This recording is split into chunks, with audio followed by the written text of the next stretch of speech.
दोस्तों केंद्रीय बैंक के कुछ कार्य होते हैं। अब वो कार्य क्या होते हैं हम थोड़ा उन्हें देख लेते हैं। पहला जो कार्य होता है केंद्रीय बैंक का, करेंसी प्राधिकरण या जिसको हम बोलते हैं निगमन बैंक।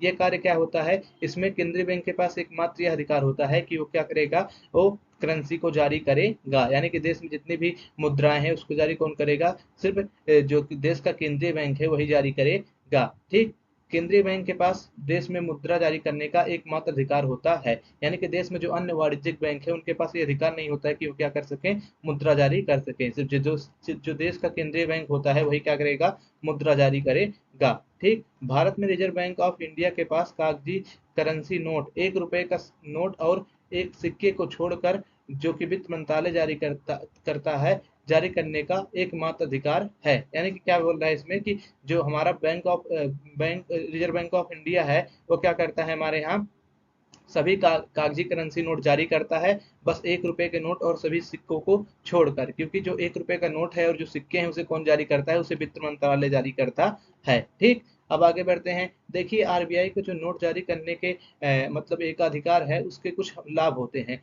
तो जो आरबीआई के पास नोट जारी करने के एकमात्र अधिकार के लाभ हैं उसे हम देख लेते हैं कि इसके क्या फायदे होते हैं। देखिए इससे नोटों में प्रचलन में एक रूपता आती है, यानी कि जो अगर सिर्फ देश में एक ही बैंक है जो नोट जारी करेगा तो उससे क्या रहेगा, देश भर में जो नोटों का प्रचलन है उसमें एक रूपता रहेगी। ऐसा नहीं रहेगा कि उत्तर प्रदेश में जो 100 रुपए का नोट है वो नीला है और आप जाएंगे मध्य प्रदेश में तो 100 रुपए का नोट लाल हो जाएगा, ऐसा नहीं होगा। सभी देश के सभी हिस्सों में क्या रहेगा, करेंसी में एक रूपता रहेगी, यानी कि सभी नोट कैसे रहेंगे, एक रूप रहेंगे, एक समान रहेंगे। और यह केंद्रीय बैंक को मुद्रा पूर्ति को प्रभावित करने की शक्ति देता है, यानी कि इससे क्या होता है, जो केंद्रीय बैंक होता है मुद्रा पूर्ति को इससे प्रभावित कर सकता है जब उसके पास एकमात्र अधिकार रहता है नोट जारी करने का। मुद्रा पूर्ति का मतलब क्या होता है, मनी सप्लाई, यानी कि जनता के पास जो पैसा है उसको प्रभावित करने की शक्ति इसके पास आ जाती है। यह सरकार को नोट जारी करने के संदर्भ में केंद्रीय बैंक पर निगरानी और नियंत्रण रखने में समय बनाता है। चलिए अब आगे देखते हैं इसके और क्या।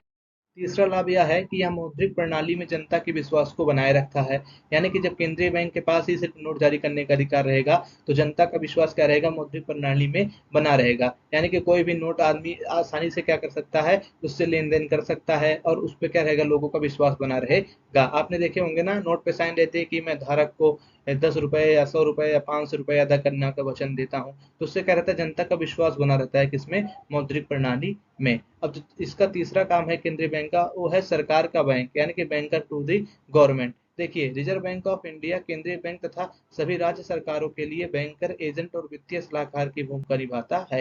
यानी कि जो आरबीआई है ये किसका बैंक है, सभी केंद्र सरकारों का और सभी राज्य सरकारों का क्या है, एक रूप से ये बैंक है।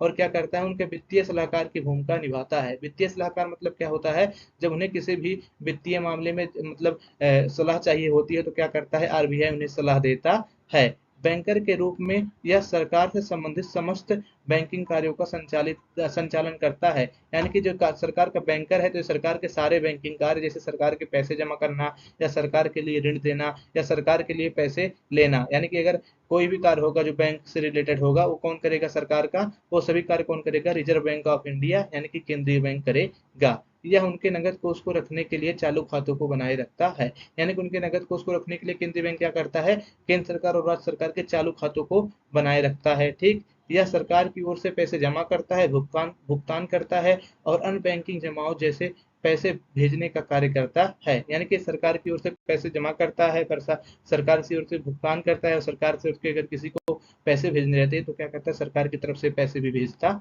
है। यह अल्प अवधि के लिए सरकार को ऋण और अग्रिम देता है, यानी कि जब सरकार को ऋण की जरूरत होती है तो क्या करता है, सरकार को अल्पकालिक अवधि के लिए ऋण और अग्रिम प्रदान करता है। सरकार केंद्रीय बैंक को ट्रेजरी बिल बेचकर राशि उधार लेती है, यानी कि सरकार क्या करती है, केंद्रीय बैंक को ट्रेजरी बिल बेचती है और उससे क्या कहती है, पैसे उधार लेती है। ठीक, एक वित्तीय सलाहकार के रूप में केंद्रीय बैंक सरकार को समय समय पर आर्थिक और वित्तीय और मौद्रिक मामलों में सलाह देता है, यानी केंद्रीय बैंक क्या करता है, सरकार को समय समय पर जो उसकी मौद्रिक नीतियां होती हैं और जो उसकी आर्थिक और वित्तीय नीतियां होती हैं उनसे संबंध में क्या करता है, उसको समय समय पर सलाह देता है। ठीक, अब देखिए इसका चौथा कार्य है बैंकों का बैंक और पर्यवेक्षक। अब इसका मतलब क्या है, यानी कि जो बैंकों का बैंक का मतलब यह है, जो केंद्रीय बैंक है हमारे देश का, आरबीआई या किसी भी देश का केंद्रीय बैंक उस देश में उपस्थित सभी बैंकों के साथ वैसे ही संबंध रखता है जैसे कि अन्य बैंक जनता के साथ रखते हैं। यानी कि वाणिज्यिक बैंकों का जो संबंध जनता के साथ है वही वाणिज्यिक बैंकों का संबंध आरबीआई के साथ है। ठीक, अब इसको अच्छे से और समझ लेते हैं हम। देखिए, वाणिज्यिक बैंकों की सही निगरानी और संचालन के लिए एक एजेंसी होनी चाहिए। हमारे देश में कई सारे वाणिज्यिक बैंक है ना, तो उनके संचालन के लिए कोई ऐसी एक एजेंसी होनी चाहिए ना जो उन सबका क्या करे, संचालन करे, उन सबकी निगरानी करे। ठीक, सिरमौर बैंक होने के नाते आरबीआई बैंकों का बैंक होता है। यानी कि सिरमौर मतलब क्या है, सबसे शीर्षस्थ बैंक है ना आरबीआई, तो इसीलिए क्या होता है, आरबीआई जो है बैंकों का बैंक होता है और उनके साथ वैसे ही संबंध रखता है जैसे बैंक आम लोगों के साथ रखते हैं। यानी कि आरबीआई का संबंध वाणिज्यिक बैंकों से वैसा ही है जैसे कि वाणिज्यिक बैंकों का संबंध आम जनता से है। अब देखिए, बैंकों के बैंकर के रूप में केंद्रीय बैंक के 3 प्रकार के कार्य हैं जिनको हम नीचे इस प्रकार देखेंगे। पहला है नगद कोषों का संरक्षण। नगद कोषों का संरक्षण क्या होता है, देखिए, जो केंद्रीय बैंक होते हैं जब उसके पास जनता अपनी पैसे जमा करती है तो जो केंद्रीय बैंक होता है वो क्या करता है, सारे पैसे को उपयोग में नहीं ला सकता है, उसका कुछ पैसे को क्या करना पड़ता है, उसे केंद्रीय बैंक के पास रखना पड़ता है। मान लीजिए कि अगर किसी जनता ने या किसी लोग जाकर केंद्रीय बैंक में 100 रुपये जमा करते हैं तो ये जो वाणिज्यिक बैंक है, क्षमा करिएगा, अगर मान लीजिए कि वाणिज्यिक बैंक में लोग जाकर 100 रुपये जमा करते हैं तो क्या होगा, जो वाणिज्यिक बैंक है ये सारे 100 रुपये को क्या कर सकता है, यूज नहीं कर सकता है। इसमें से एक कुछ मात्रा जो इसकी होगी 100 रुपये की, उसको क्या करना पड़ेगा, इसे केंद्रीय बैंक के पास रखना पड़ेगा। तो इसी को बोलते हैं नगद कोष का संरक्षक। यानी कि वाणिज्यिक बैंक को केंद्रीय बैंक के पास अपनी जमाओं का एक निश्चित अनुपात, नगद कोष अनुपात यानी कि CRR रखना पड़ता है। ठीक, इस तरह केंद्रीय बैंक वाणिज्यिक बैंकों के नकद कोष के संरक्षक के रूप में कार्य करता है।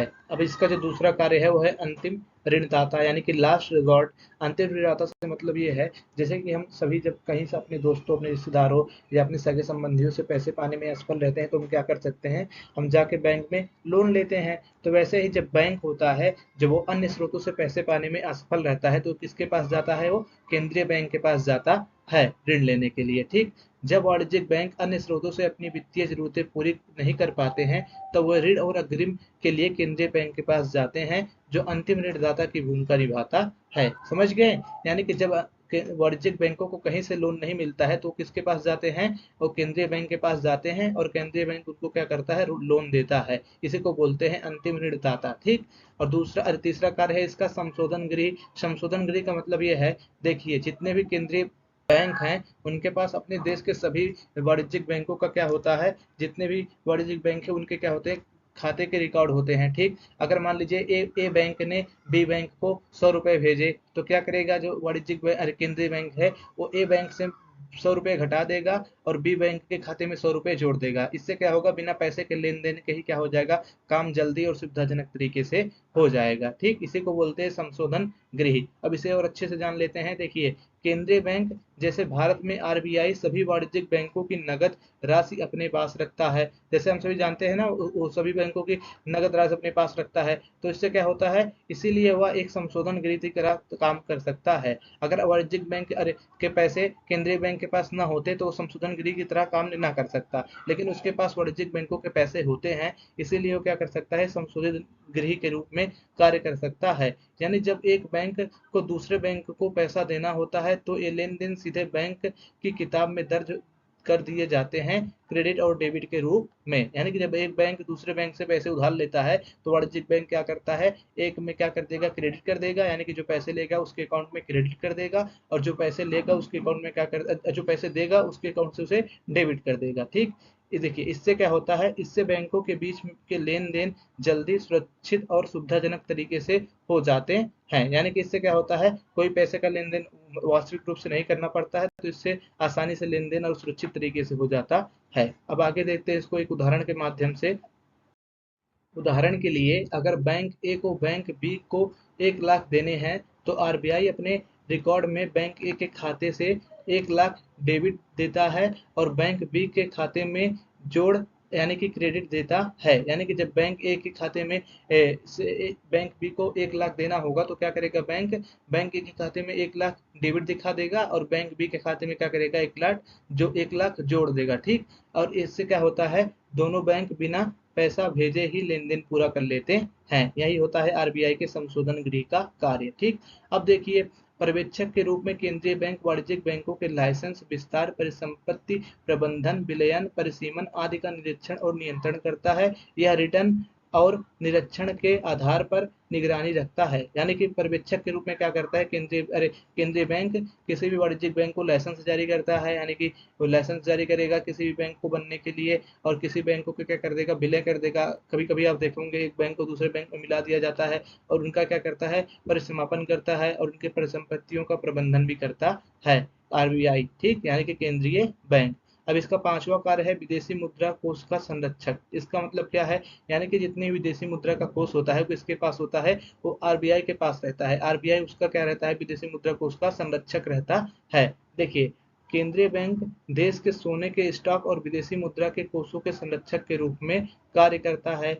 यह केंद्रीय बैंक को विदेशी मुद्रा पर पर्याप्त नियंत्रण को रखने में सहायता प्रदान करता है। यानी कि इससे क्या होता है, अगर विदेशी मुद्रा सारी किसके पास रहेगी, केंद्रीय बैंक के पास ही रहेगी, तो क्या होगा, केंद्रीय बैंक विदेशी मुद्रा पर क्या कर सकेगा, आसानी से नियंत्रण रख सकेगा। विदेशी मुद्रा के अधिनियम के तहत सभी विदेशी मुद्रा के सौदे आरबीआई के माध्यम से ही होने चाहिए। यानी कि विदेशी मुद्रा अधिनियम क्या कहता है कि जितने भी विदेशी मुद्रा के सौदे होंगे वो सब किसके माध्यम से होंगे, वो सिर्फ और सिर्फ आरबीआई के माध्यम से किए जाएंगे। ठीक, आरबीआई मतलब रिजर्व बैंक ऑफ इंडिया, जो कि हमारा केंद्रीय बैंक है।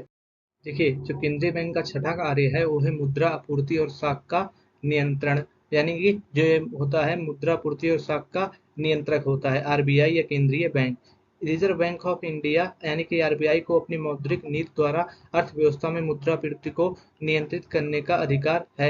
यानी कि जब मुद्रा होती है उसकी पूर्ति को नियंत्रित करने का अधिकार सिर्फ आरबीआई को ही है। यानी कि मानिए अगर अर्थव्यवस्था में मुद्रा ज्यादा है तो उसे क्या करेगा, आरबीआई कम कर देगा, और मुद्रा कम है तो क्या करेगा, उसको बढ़ा देगा। यानी कि मुद्रा पूर्ति को क्या करेगा, ये आरबीआई ही तय करेगा कि मुद्रा पूर्ति कैसी रहनी चाहिए अर्थव्यवस्था में। ठीक, अब देखिए, यह एक अर्थव्यवस्था में केंद्रीय बैंक द्वारा साख नियंत्रण या मुद्रा पूर्ति की दिशा में अपनाई गई नीति होती है।